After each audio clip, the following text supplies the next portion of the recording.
We turn now to the latest on climate change and the budget. Last night, Congress approved cutting $1.6 billion from the budget of the Environmental Protection Agency, a 16% reduction.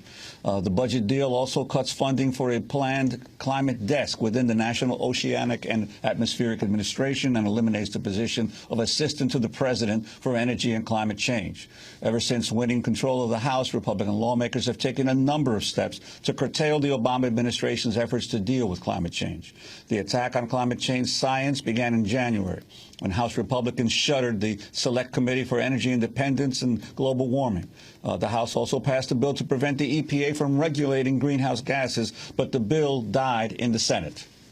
Meanwhile, the Obama administration's climate policy is coming under criticism on an international level. Last week, Obama's lead envoy on climate change, Todd Stern, dismissed the need for a binding treaty to curb global warming.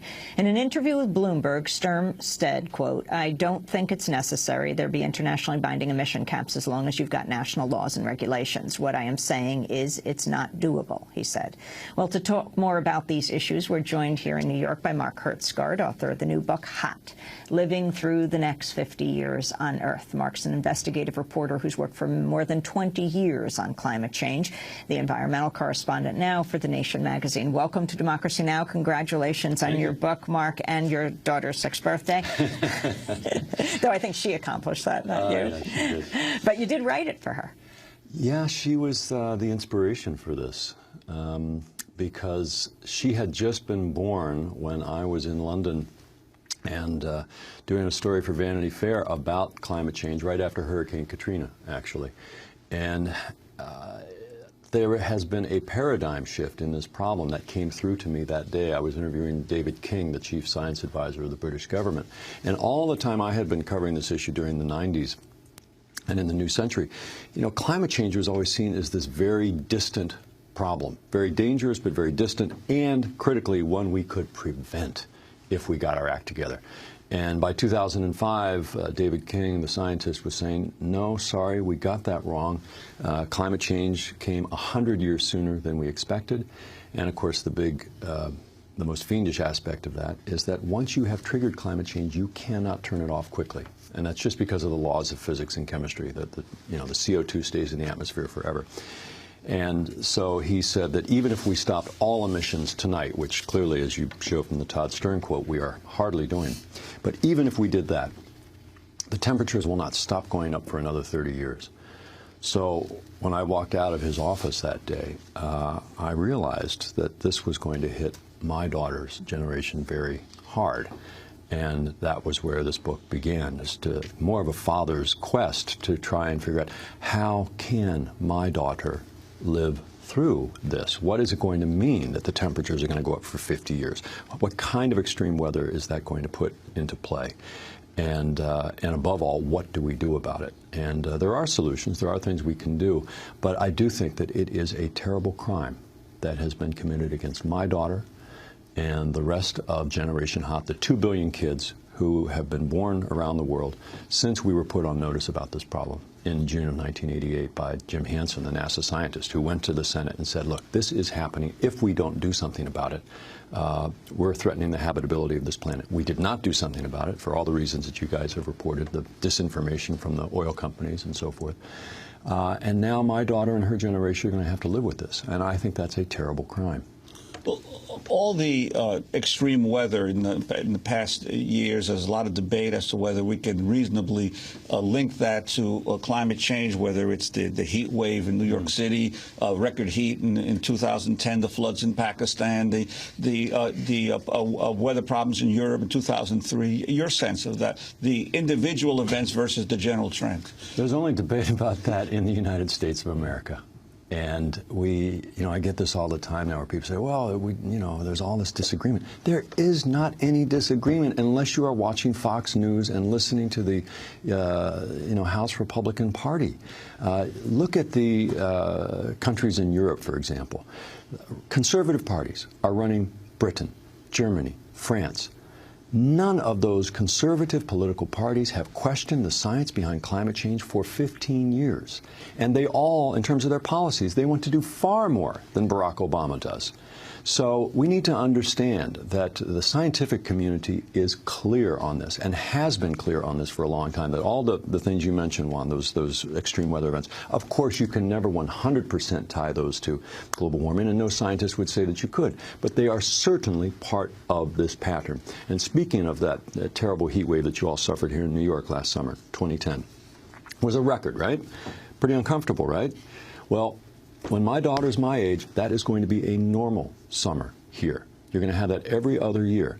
And the point is that we have got to figure out ways to prepare for that, as well as turn down the heat. But the challenge now on climate change has been transformed because of this paradigm shift in the problem, because it's no longer off in the distance. We've got to stop climate change, but we've also got to live through it.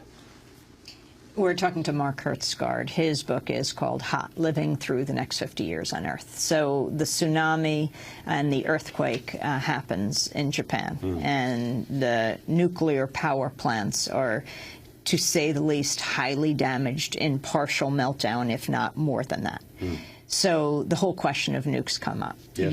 Nuclear power plants. You wrote an article called Obama Loves Nukes. There are many, like George Monbiot, a well-known British columnist, who is saying nukes are the answer still, despite what's happening in Japan, despite what's threatened. Absolutely, and most scientists say the same thing. David King in Britain says that. Jim Hansen, the NASA scientist who I just mentioned, I was on a panel with him last night. He supports nukes as well. I'll just tell you a little story. The very first book I wrote was called Nuclear Incorporated. And the very first time I heard the phrase global warming was in 1981 from a nuclear power industry executive who told me at a time when all the environmental activists were saying, oh, nuclear's dead because of 3 Mile Island and no orders, and I was investigating the industry. And he said, oh, no, we're not dead. You just wait. Wait till the turn of the century, and people are going to realize how bad coal is for them and how bad it is for something called global warming. I said, what is global warming? This was 1981, and the nuclear industry was saying then that global warming was going to save their bacon. It is very ironic to me to see George Monbiot and other environmentalists now bringing that prophecy to bear, to fruit. The reality is, going nuclear will make climate change worse, not better. And that is not because of safety or proliferation. You know, if nuclear worked the way that it's supposed to in theory, that's why Jim Hansen is in favor of it.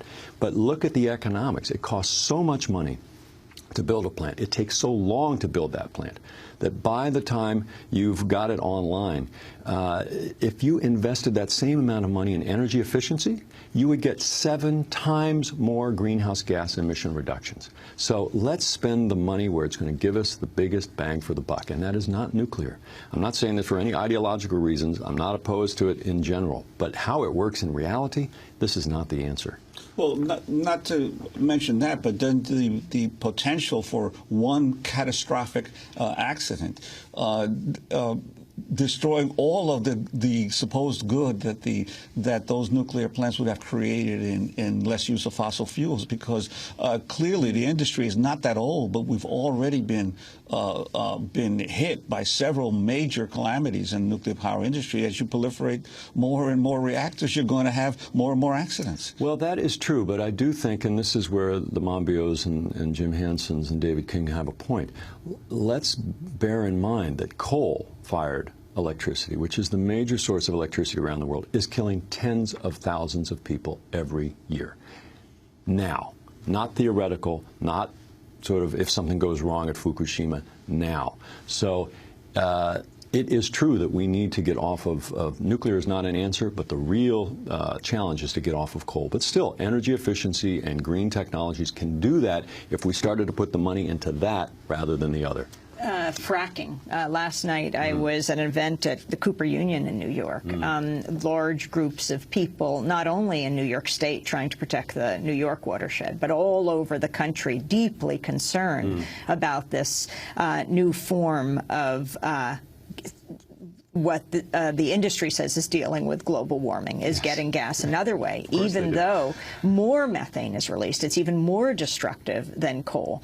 But when we talk about, well, coal, gas, nuclear, what about, when we talk about the alternatives, it's never actually hashed out. The media hardly talks about what is energy efficiency, what are renewables, what are the possibilities in this country for solar, for wind, and more. And there's great success stories to be told. The fact is now most of, and this is true especially globally, but also here in the United States, that the new electricity that's coming is coming from wind, in particular, somewhat from solar. And this is why nuclear is basically a sunset industry. All the new money is going into wind. And energy efficiency is an enormously profitable wind power. What do you mean, though? Putting wind turbines up in, it's been a very great boon for farmers, for example. You can put a wind turbine in the middle of your field. You can still, grow your corn or wheat or what have you around it. And this has been great for a lot of farmers, including in the state of Texas, of all places. Who would have thunk it? Texas is actually the wind leader in the United States of America. So it is true that, in particular, I think energy efficiency gets overlooked because it sounds so boring. But it is where all the money is, and we know that because the corporations are making it. The public sector is still leaving that money on the table, but look at what BP did back when they were first trying to so-called green themselves. They spent $20 million in 1999 to increase the efficiency within their own corporation. Better lighting and proper windows and insulation and so forth. 3 years later, the bean counters checked. How did that turn out? They saved $650 million in fuel costs. That's $630 million of profits on a $20 million investment. I mean, the mafia does not get that kind of return on investment. And the corporations know that. And if you read the business press, Amy, they know that. But so far, the public sector and we as individuals are still leaving that money on the table. Not in California, where I live now, because we've changed the regulatory laws there to reward efficiency rather than pollution. But we need to do that internationally. We need to do that nationally here. And Obama has tried that. But, of course, the Congress doesn't like that. Well, Mark Hertzgarten decided to take his questions directly to Congress. He was accompanied by several members of Generation Hot, about 2 billion young people, all of whom have grown up under global warming and will spend the rest of their lives confronting its mounting impacts. Mark ventured up to Capitol Hill to confront key climate denialists. I just want to ask you some questions about climate science, and I know you have a lot of opinions about it. Sure. Why does your party continue to deny what the National Academy of Sciences and virtually every you ask the same question over and over and over again. The science is mixed. We all know the science is mixed. The economy is not mixed. When all of these scientific organizations in the world, and every political party in the world but your own, admits that climate change is happening, it's real, and it's dangerous, why does your party keep insisting that it's not? You're wrong on that. The science is mixed on that. Well, you know it. I do not know that, sir. I don't understand why my generation has to suffer because it sounds like you're not liking what you're hearing. Do you know what one of the most famous Republicans in this country said? That when 98 doctors tell me that my son needs a life-saving operation and 2 doctors say that he doesn't, I go with the 98. When you ask the question about, what if you're wrong, you stop and think about it. What if you're wrong? That was Mark talking to Republican Senator Inhofe. Mark decided to take his your response to what he said there. He knows his lines pretty well, and he's going to stick with them. And that's really the problem. They are climate cranks. They like to be called climate skeptics. And the media, I'm very sorry to say, the mainstream media at least, calls them climate skeptics. They are not skeptics. Genuine skeptics are invaluable to science. That's how science progresses, is with skepticism.